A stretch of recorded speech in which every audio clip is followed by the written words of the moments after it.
Ойлап қарасақ, әйелдер игермеген сала жоқ. Олар тек маңызды заңдарды жетілдіріп, немесе қабылдап қана қоймайды. Кірпіште шығарады, алтында өндіреді. Өндіріс орындарының өріне де шығады. Тіпті биік өкшелері Олимп шыңына шығуға да бөгет болмайды.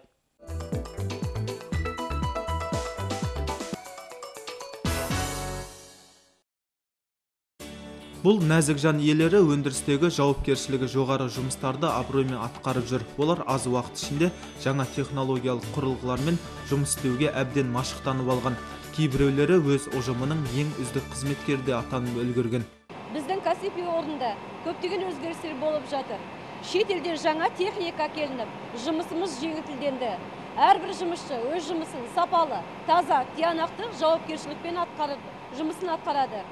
Біз істеп шығарған продукциямызды өз Қазақстанымызда және басқа да шет елдерде сапасы үшін жоғары бағалайды. Тамара Ценицкая Еңки кірпіш зауытының зертхана жетекшісі болып жұмыс істейді. Ол топырақтың құрамы мен түсін тексеруден өткізіп, кірпіш жасауға қажетті тиісті нұсқаулық әзірлейді.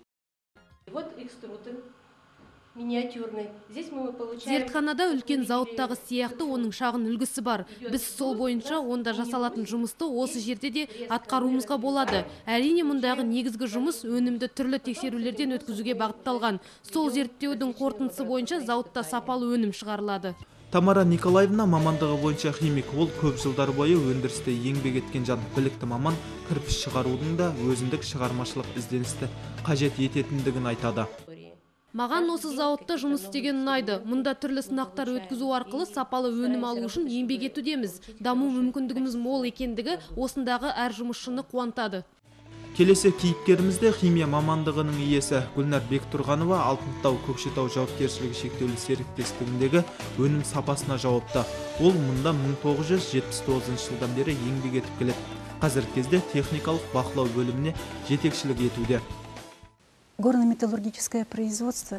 Таукен өндірісі өте қиын, қашанда ер азаматтар күшін қажет ететін жұмыс түрі. Әрине, бұл өндірісте азаматшаларда атқаратын маңызды істер бар.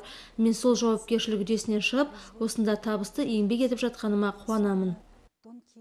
Наопек жауапкершілігі шектеулі серіктестігінің цех бастығы Бақыт Қайыржанова үшін тігін саласы өмірлік негізгі кәсібі деуге болады. Ол бұған дейін де осы нысанда болған. Көкшетау тігін фабрикасында жұмыс істеген. Молдавияда оқып тәжірибе жинаған. Бұл цехта тоқырау кезінде де жұмысы қайта жанданған тұста да жалықпай еңбек еткен. Тұтынушылар сауда орындарынан ұн, қан және басқа да заттарды қабымен сатып алып жатады. Алайда сол қаптың қалай дайындалатындығына қызығушылық танытпайды. Мен қап дайындау өте күрделі жұмыс қатарына жатады деп есептеймін. Соңғы кездері заманауи құрылғылардың әкелінуі біздің жұмысымызды жеңілдетуде. Бұл осы саладағы оң өзгерістер. Еліміз жаңа технологиялар арқылы дамудың жаңа деңгейіне көтерілуді мақсат етіп отыр. Біздің кейіпкерлеріміз сол жоспарға жету жолында қажырлы еңбек етіп жатқан жандар. Ердәулет Байдуллаев, Айнагүл Темірханова, Данияр Жұмағұлов, апта.